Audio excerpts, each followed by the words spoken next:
You've tuned into TWR, the Wrecs Reckoning, and we're coming at you live from the post-apocalyptic junkyard known as Cathcart. I'm your host, Eddie the Gamer Ghoul, here with my co-host, Pentologen. How have you been, Eddie? Lost some credits. Gambling again? Yeah, Sadaball has never really been kind to me. More of a ponies kind of guy myself. Let's take your mind off the losses and get down to business. In today's Wrecs review of ATV, we'll start with the topic of debris cloud sound effects. Jason Cobb mentioned that we should expect to hear a difference between debris of larger and smaller ships, as the debris clouds are still in works. The effects are lasting longer than wanted, especially when inside the explosion. Although, I don't know why you'd be inside the explosion. Anyhow, Cobb explains in further detail his use of Altiverb to get the desired experience. Next up, Drake's Herald. This speedy little ship has the largest engine per mass, making it faster than the M1 in the straightaway. The Herald is a mobile satellite that blossoms out with 4 arrays, becoming more than just a mere drag racer. It holds larger data banks, ideal for both obtaining and securing data in volatile sectors of space. In keeping with the Drake designs, it has a utilitarian feel to it and gives the pilot only what he needs to complete his mission. This is actually an updated version of the Herald. Previously, it was more focused on hacking. With this new incarnation, a pilot of a Herald has more business opportunities. Moving on to community updates. First, we got a new contest.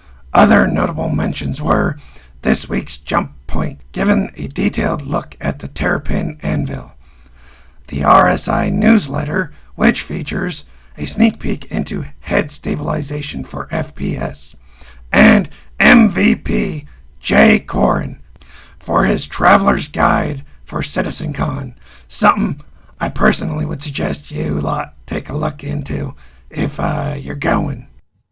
Chris Roberts' team adds a cinematic feel to the game with the Music Logic system. Music Logic changes the background music depending on the environment and actions of the player, whether it be in combat or exploration. Even exiting and entering a ship offers a different ambiance. With that said, let's break the game! This week, we test to see how tough the Freelancer is, by throwing auroras at it! Which proves you should never give your keys to Eddie.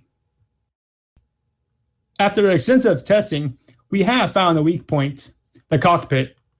Seems shields don't stop ship-to-ship damage neither. We found this out while I was strategically trying to insert an aurora into the backside of the Freelancer. And the Vanguard wasn't much better. A well-placed shot can get through. And we will never speak of this again. Well, like the old pirate proverb says, what happens in Yela stays in Yela. Why do you think they built Grim Hex out here? And with that, it's time for long odds.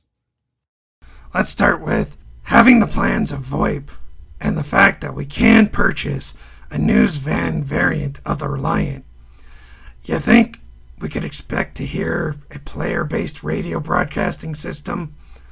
And if so, would you be interested in listening?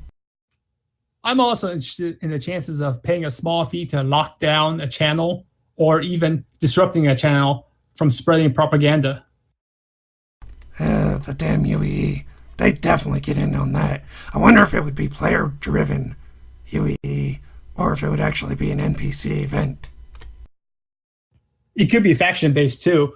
I mean, if a player has a certain guild and wants to broadcast, but a rival guild wants to try to stop him, could work.